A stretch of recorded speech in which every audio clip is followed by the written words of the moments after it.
Okay, so I'm testing out my new phone camera today, and I thought a good way to do that would be to show off how to make a pretty decent iced coffee.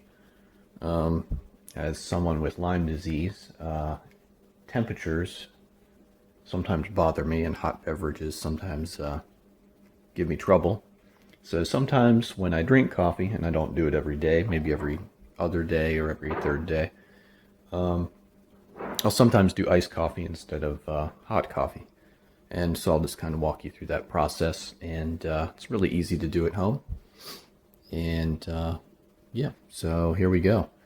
So I'm pretty simple. I use an instant coffee, and you can as well. You could also use a brewed coffee for this.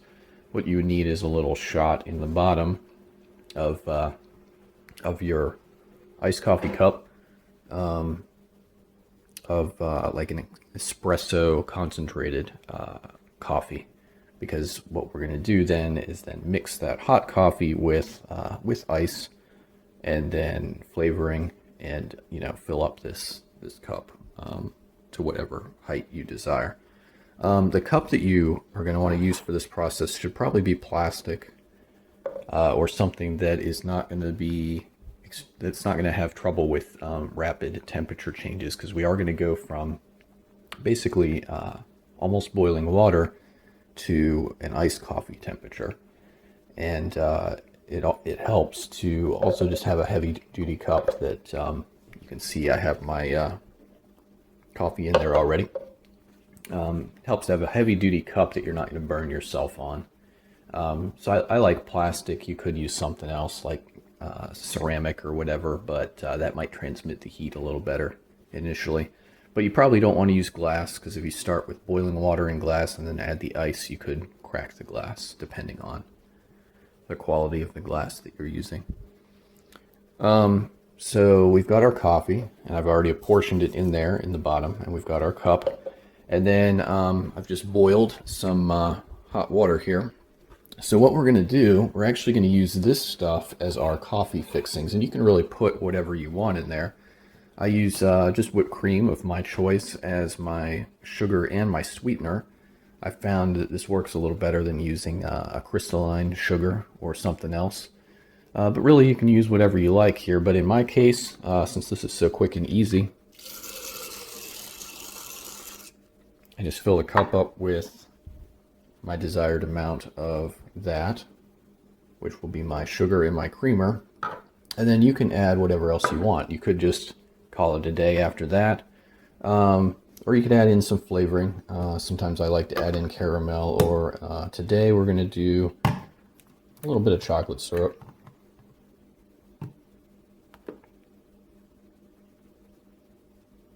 Just for that little extra something.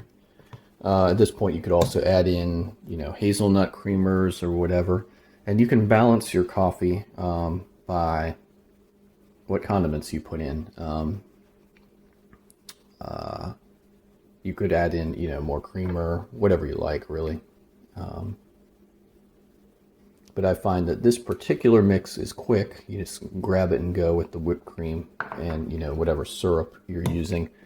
It's quick, and it's balanced. It ends up not being too sweet, which I like. My iced coffee's a little on the bitter side, so this works out well.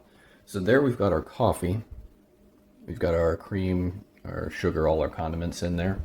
And then we're just going to take this, our boiling water, and I'm just going to sort of pour it back and forth just a little bit. We're not filling the cup up all the way yet. I'm just pouring a little bit over the top to sort of melt all that and get that started with the melting process. Then you can see here, I've got a long-handled spoon, and we're just going to mix this. I'm going to mix it until I'll have a little bit of froth on top. That's fine. Most of that eventually will settle and disappear once we add the ice to it.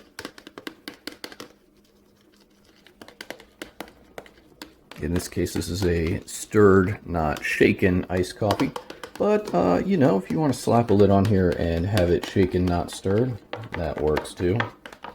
Whatever floats your boat. The nice thing about this process is it's straightforward, and it's also something that you can customize to your own specifications. And I'm a pretty simple guy when it comes to coffee. I actually really like that kind of terrible diner style of coffee. I like McDonald's coffee. I like Burger King coffee. I like IHOP coffee. I'm not fancy. But you can make this as fancy as you like if you're one of those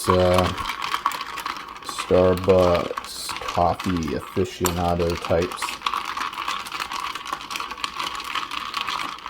Anyway, and I can feel from this that we've gone from boiling to pretty cold in a very short amount of time. And what you can do is you can sort of weigh your ice versus liquid ratio. Typically what I'll do is I'll start with ice, and then once I've reached a temperature level that I'm pretty happy with, I'll add a little bit of water and then mix it up so it has a good consistency. But you could do all ice in there and then just let it melt to get you the liquid.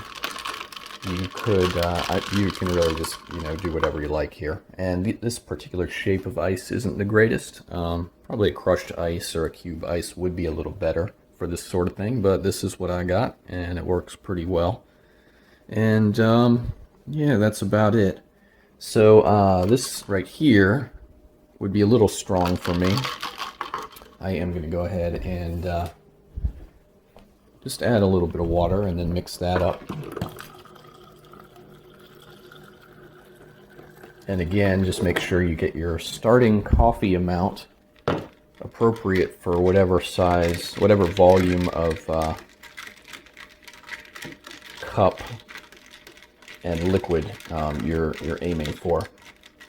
This is probably about 2 coffee cups worth of coffee, so keep that in mind. But it's just going to vary based on the cup that you choose. Yeah, and so there you have it. Quick, easy. Probably, so we're at the 7.5 minute mark, but probably 5 minutes this has been me talking. This really just takes a couple minutes to do, quick and easy. All right, that's it. Have a good one. Bye.